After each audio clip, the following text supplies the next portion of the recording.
Well, hello. Welcome. It's good to see you all. You're going to grab your seat, and I say grab your seat. It's not as if your seat's going to go anywhere, but hold on to it or something like that. It's good to have you with us this morning. We're continuing the second part of our How to Talk About Elephants series.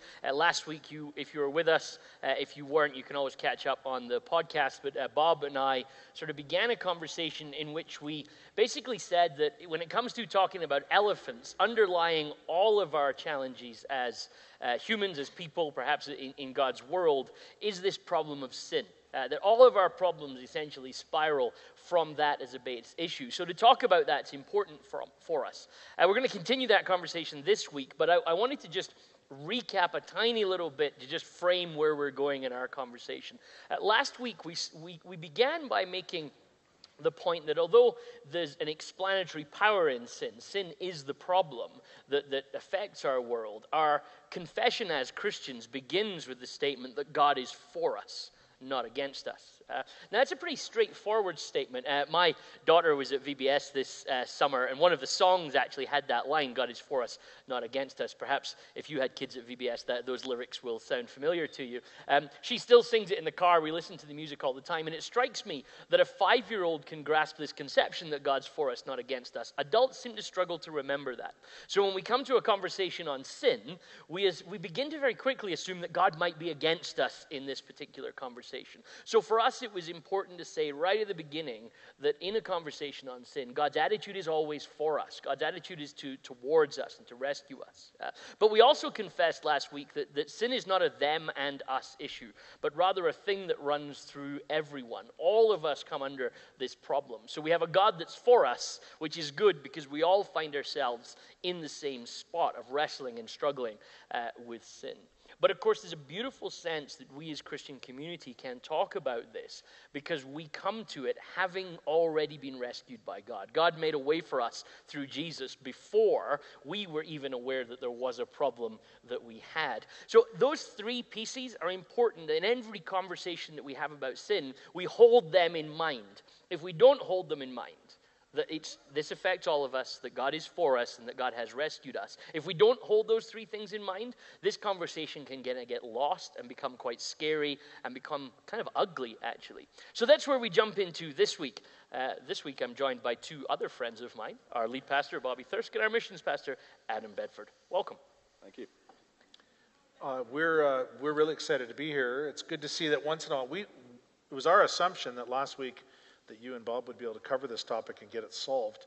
It's evident today that you and Bob dug yourself in a hole that you can't get out, and you need Adam and I to help straighten this out for you. So It's encouraging for us to be here. I like the setup as well, but it does remind me a little bit of couples therapy with Dr. David. I don't know if that's intentional, if that's an illustration or what. Well, actually, it seems like a good time to mention that this isn't actually me asking you here to teach with me, but this is an intervention. And we have some things we'd like to say to you, particularly about your coffee intake. So seriously, on to our subject today. We talk about sin, and I think it is ultimately an elephant, because I would describe it almost as a lost category. It's a subject area that either we're scared to talk about because we have history that makes it seem scary, or perhaps sometimes it's a difficult subject to talk about because we don't really know what we're talking about when we're talking about sin. It's like, Bobby, we've been talking throughout this week about your experience as a pastor over the years, and then actually in your life in general, and you've observed the sort of shifting tides of the church's relationship towards conversations on sin. Yeah, it's fabulous that we're doing. I mean, I love that Westside takes the big topics and we wrestle it out in a very healthy way. And when you start to look back at your own journey, I grew up in a Pentecostal church, and it was a family-driven church by my grandma and grandfather. And my grandpa had such a wild story. Being birthed, the Pentecostal movement came out of the late 1900s, out of the holiness movement. So it really landed with a lot of lists and things that you had to do in order to maintain your faith and status quo in church world. And of course, my grandfather, he was a rum runner across the border from Windsor to Detroit in the early stages of his excitable journey in his 20s. And so Grandpa had these amazing stories, but also had an amazing conversion to Christ. And so my mom would recount it, and she would say, when I was 10, she said, your grandfather came home and everything was thrown out that had any reference or connection point to his past life and his lifestyle. And something happened between that stage of what journeyed and where church was pressing in, that suddenly it really came down to a very small amount of list or a checklist of things that we knew were particular sins, and anything else that didn't make the list, we could certainly find it very quickly. It was interesting when I was thinking about today. I didn't always pay attention in church. You might find that hard to believe, but there was days I wasn't fully engaged. But I remember one of the last Sundays that I was attending in a church, and they spoke on sin. And it was very evident the sin he actually selected was men wearing earrings. And I was 18, and I had different reasons why I wasn't going to drill something through my ear, but I thought the message was quite interesting. It was about maybe 400 on a Sunday morning, and I got so upset. I just thought, this is the silliest waste of time. So I turned to my sister and I said, give me the bangle on your wrist. She had a nice little gold bangle, and I chose to bend the bangle, and then I fit it into the ear that he was suggesting was inappropriate. And I went up afterwards and I shook his hand. I said, I looked him right in the eye. I said, I want to say that your message absolutely transformed my life. And I remember that story coming today thinking, yeah, that was probably the last time a very poor job at a message happened. But there was something about the ridiculous part of thinking that it could be just a checklist, and yet I felt there had to be more to this than just getting it right or wrong at whatever season or flavor that's going on in church world. It's funny because I sometimes think that you and I, when we hang out and tell stories, I wonder sometimes if we just went to the different countries' versions of the same churches. Because we had lists of sins, gossip and envy and pride, and then we had lists of really serious sins like smoking and drinking, and drinking was a big one. That was probably the worst sin. It was so bad that no one in my church had glass-fronted drinks cabinets. Because you wouldn't want the pastor to come around, right? So this idea of the behavioral focus on sin. Sin was something that you do, and it's easily quantifiable as a set of lists. And invariably, what it did as well was it meant that those of you who were keeping the lists, the people that didn't drink, for example, had this sense of they were better than everybody else.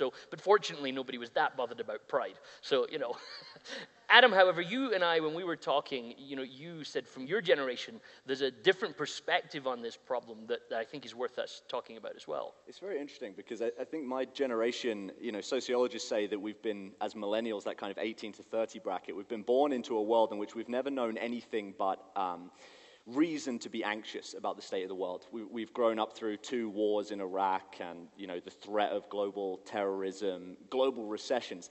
And so for the first time in many, many centuries, we've actually been born into an environment like that rather than just growing up and then those things happening to a generation.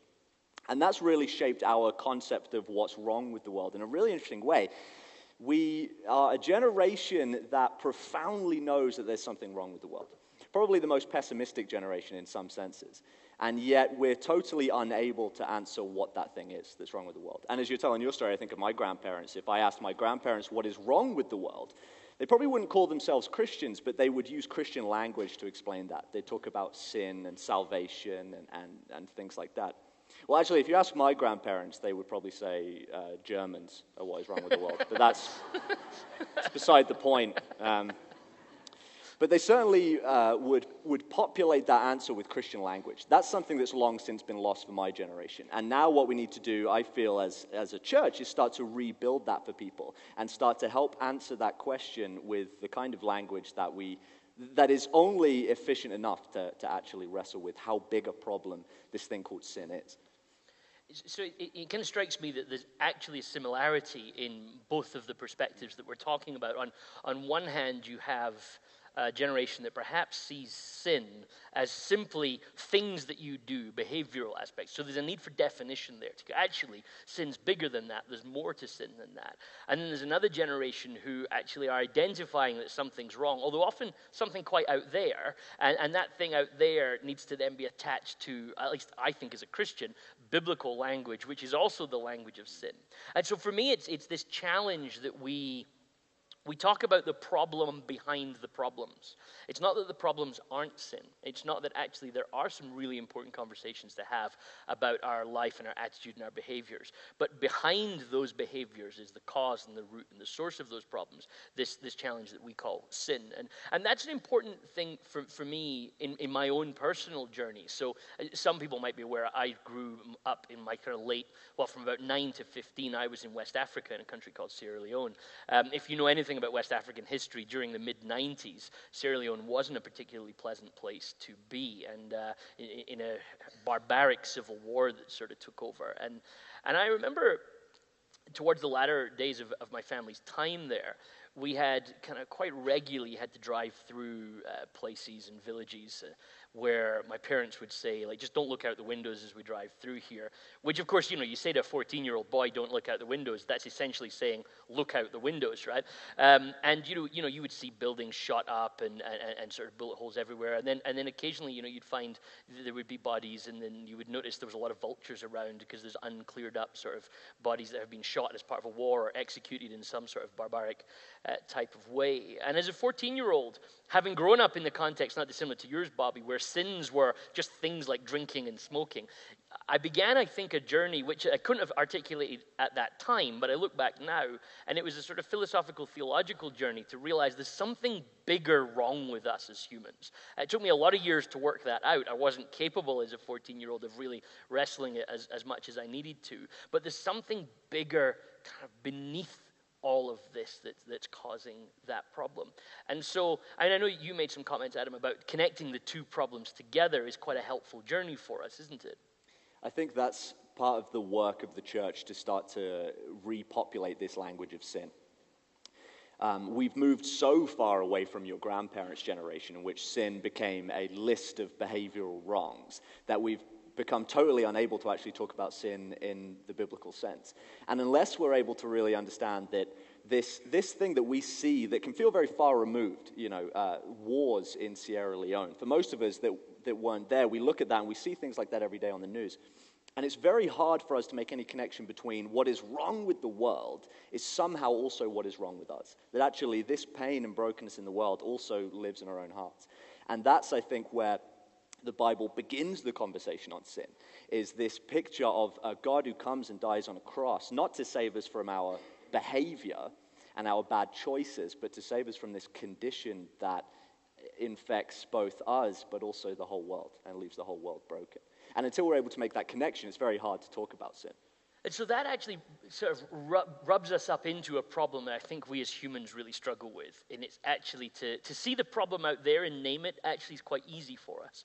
And to have kind of a nice little tiny list of a few things is also kind of easy for us. But it seems that at the root of a lot of the biblical story about sin is this question around the human ability to deceive ourselves, or this incredible ability as humans to convince ourselves that what's being talked about doesn't apply to us, right? And like we were talking a little bit this week, Bobby, and you had a few encounters of how when we start to take it seriously and actually ignore that self-deception that says this isn't me, some real interesting change can come in our lives, can they? Yeah, one of the greatest for us times that we enjoy as pastors, there's so many unique moments in the body of people as we gather together in communities. And there's even as Tyson was sharing this morning, there's that moment I saw in the video.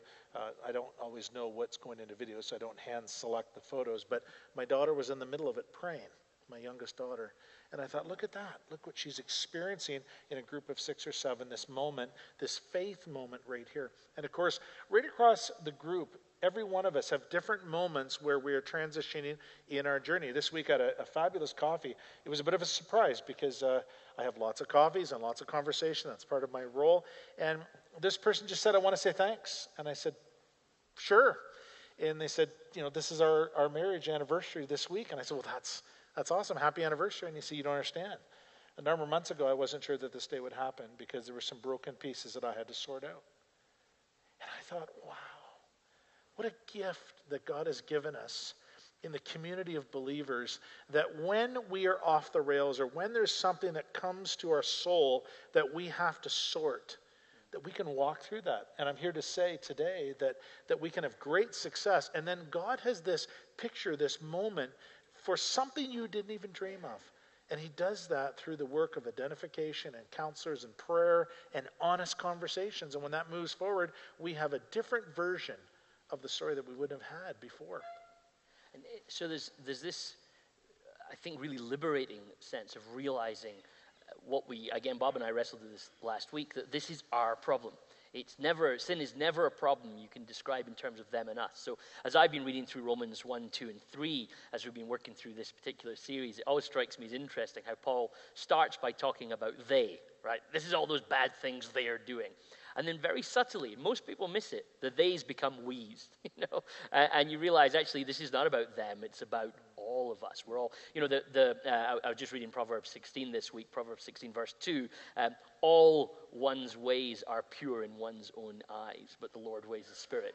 We all have this sense of ourselves that, I'm doing a pretty good job, but actually, what is God's perspective on that? Not our own self-deception. And Adam, so you had an interesting experience this week as well that kind of related to and helps us with this. Yeah, absolutely. I was at the Calgary Dream Center this week. So if you guys don't know, it's a place where we journey with people walking through big issues like addiction and homelessness. So these are, young men that have profoundly known that there's something wrong with the world, whether they can name what that is or not. But they know that it has something to do with their own lives and choices as well. And this week I was sat with one young guy, and he said something that I thought was profound and insightful. He said, the problem with addiction is not first and foremost that you're addicted to something. The problem with addiction is that you will do everything you can to convince yourself that you are not addicted. And this is the perennial problem with addicts, is that typically they won't admit that they have a problem. This is why every AA meeting starts the same way. Hi, my name's Adam, and I'm an alcoholic. Which isn't a confession. That's just an example of what I'm talking about. Of course, what you're saying is that's exactly what you would say. That's right, yeah. I swear this is coffee. But you've got to get through the morning somehow. So, this idea of the self-deceptivity of sin, for lack of a better word, is really where the power lies. That actually, if we could only take account of reality, and as Christians, most profoundly, if we could only take God's account of reality more seriously than our own account of reality, we would start to be able to move through this. And this is, I think, why the church is a profoundly important thing if you're wrestling through issues of sin. It can't be done by itself, because it's something that we have to rely on one another to point to. What's the perennial sin in the Hebrew scriptures? It's idolatry.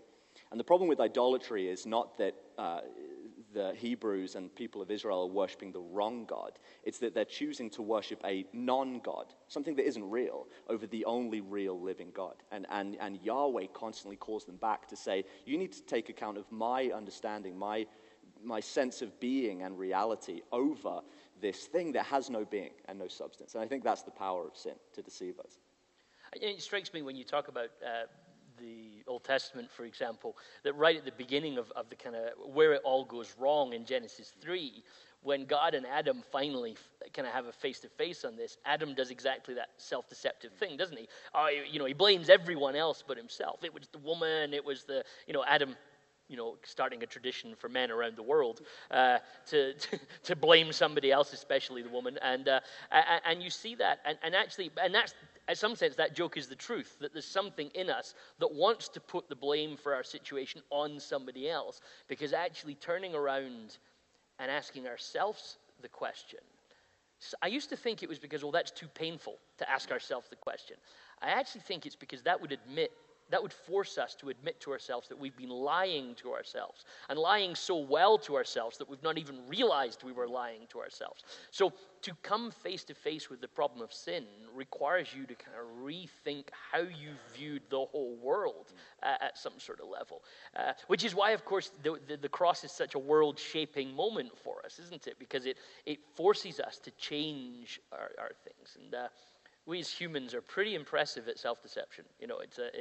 I read a thing just recently. They did a survey of high school children and high school seniors, and they said to them, we ask you a few questions and rate yourself. So on the subject of leadership, for example, how would you rate yourself in leadership? And 60% of the respondents said they were above average. It's a subtle math quandary in there, if you think about it. How do 60% be above average? And then they asked them, how do you think you are in terms of your relational ability? And 60% of the respondents considered themselves in the top 10% of relational excellence. And 25% thought they were in the top 1% of relational excellence. So either they're just not teaching math well in school anymore, or we have a real self-deception problem that we think we're better than we often are. And I think the story, when you think about Paul's wrestling match in Romans, that confession in Romans 3:10, no one is righteous, is probably one of the hardest lines to come face to face with in Scripture. Because actually we're pretty okay with the thought that everybody else isn't, but am I really okay to admit that about myself? So it strikes me then that the conversation brings us as a group of pastors to quite an interesting place when we talk about the church and the role of the church, particularly in working some of that sort of stuff out. On one hand, you've got this self-deception problem within humans that I think leads us away from the root of the problem, makes us think it's just simply in terms of sort of behavioral working out. And I think if we don't address that theologically well, we end up assuming that the cross and the gospel is just about Jesus covering over a little bit of our bad behavior. So we then think about the cross purely in terms of sorting out the effects of our behavior or the punishment for our behavior.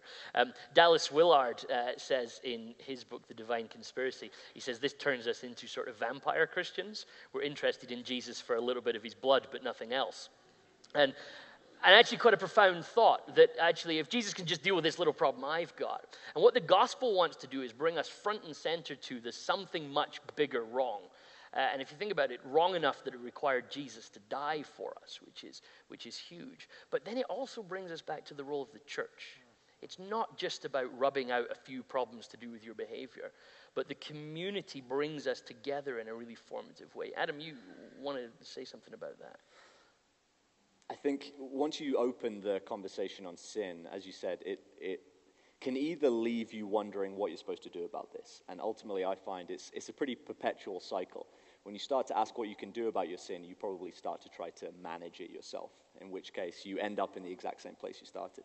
And this is why you need the church. You need a community that actually has a category for sin.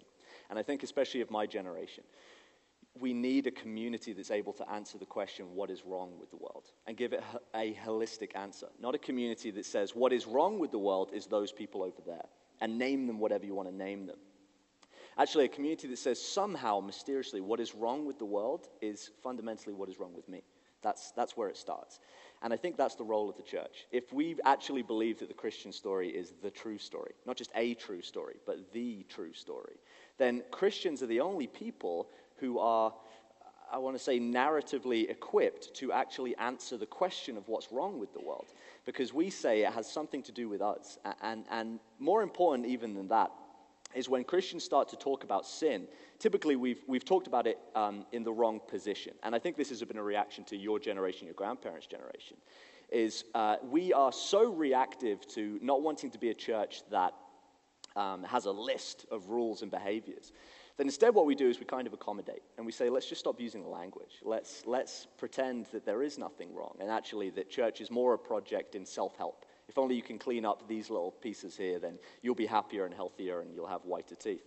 And that's a very misplaced kind of gospel. Actually, the church is called to speak about sin openly and truly and authentically.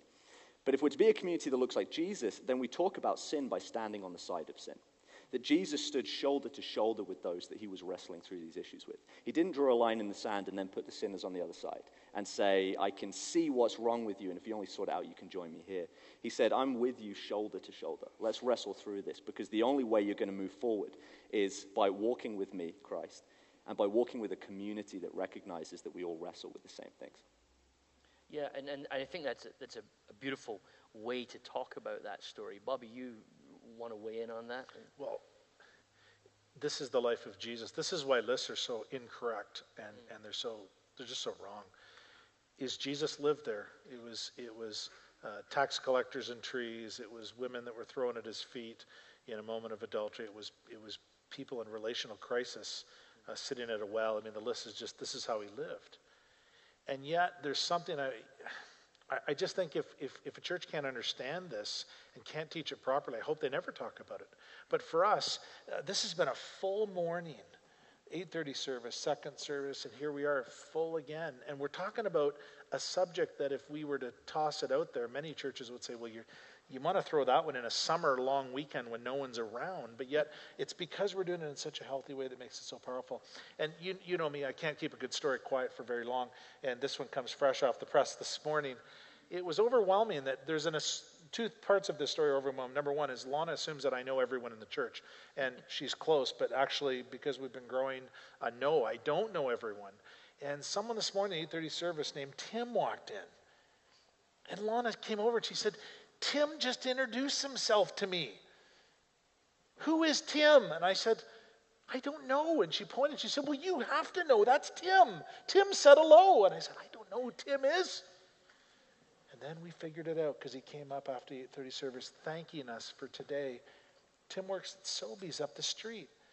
Tim had connected via groceries, not via church. But in the journey of his life, he's been away for a year and some circumstances happened. And today he said, this is my first time ever walking in the door of church. I need this community. That's why we're here. That we have something that can take a broken moment or an adjustment or a change or an idea that God always saw, God always positioned that this is what's going to happen. And we have a chance to leverage that happening, that moment, once we process and walk through, and we do it together. And it's everyone at different stages that we see that taking place. And I think that is the powerful thing about committing to talk about things that the Bible wants to talk about things that I think God wants us to talk about. It strikes me that when you don't talk about sin, you don't then need to think about the answers. And that's the tough thing. I don't want to look at what's wrong. A lot of us do that. It's kind of ostrich mode, isn't it? Stick your head in the sand and pretend it all goes away. But for me, the powerful thing about talking about sin and framing it as sin is that the only solution is to then talk about Jesus. The only solution is to talk about the cross and the resurrection, which then forces you to talk about a God that is for us and not against us.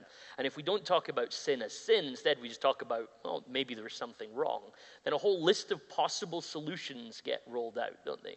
But that confession that this is the problem, but the amazing thing about Christian theology is that throughout the entire New Testament, there's never a question of, and I wonder how we solve it. Actually, the first thing you realize is God solved the problem. And then we figure out what the problem is afterwards, that it's this thing called sin. And I think that's the amazing thing about a conversation like this. For me, when I look back to my own sort of journey, conversations about sin, and this is kind of the story that you and I would remember, Bobby, is, they were fear-inducing. When the pastor talked about sin, everybody got nervous because it's going to be bad. I'm going to be in the wrong position somehow. And I realize now that if you're going to talk about sin biblically, it should always be a conversation that inspires hope. It should inspire safety and the sense of gratefulness. But most of all, I find myself realizing that a conversation about sin should inspire wonder in us, like awe and wonder at God.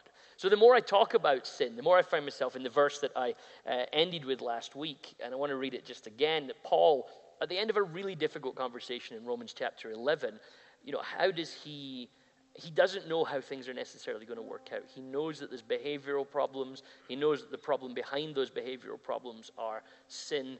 And how are you going to end that argument and that discussion? And he does what I think is a great practice for us. He turns to a moment of wonder.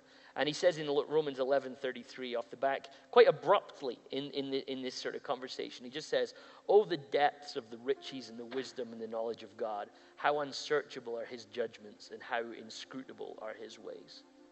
I think a conversation about sin should lead us to wonder. It should lead us to a place where we say, wow, look at what God has done in us. And that's really what we want to invite you all to just for a moment this morning. In the busyness and hecticness of life, this isn't just a theological position that we're talking about, but it's our pastoral position that we as a community come to sin as a rescued people. We as a community are a redeemed people. And so we want to invite you to have a moment of quiet reflection at the minute. For some of you, that might be to bow your heads, close your eyes, adjust your position slightly. Heather's just going to play some music quietly, and I want to invite you just to have a moment between you and God. Maybe a moment to think about your sins. maybe a moment to think about sin, but not to do what perhaps traditionally we've done, which is to then feel bad about yourself and to feel like, oh my goodness, I got to sort all this out. But to actually come before a God that loves you and just say thank you and just be in a moment of wonder that how could it be that a God who knows everything that's wrong with the world, that wasn't deceived by our own self-deception, still has done nothing but pour out grace and mercy and forgiveness and compassion on it. See, because the Bible's conversation about sin is always taken from a point of love, always taken from a point that says you are welcomed into this family. So I invite you just to, where you are, just be quiet for a moment and reflect and think and just be in wonder and awe at the God that loves us. And Father God, we, as a community of redeemed people, as a rescued people, as a saved people, we say thank you to you this morning. We'd love to use perhaps more impressive words or more articulate phrases, but thank you is the expression of our heart, that when we come before you, we thank you that we can talk about sin and not in a place of condemnation and not in a place of difficulty and not in a place of fear, because as we become aware of the size of this problem, it only points us towards the sense that you solved that problem, that you sent Jesus and he is rescuing and putting things back together again. And so we thank you that not even sin can separate us from your love. Father God, our prayer is always that you would guide us in a better way, that you would show us a way that we should walk. But help us to do that not out of condemnation and guilt, but out of love and relationship.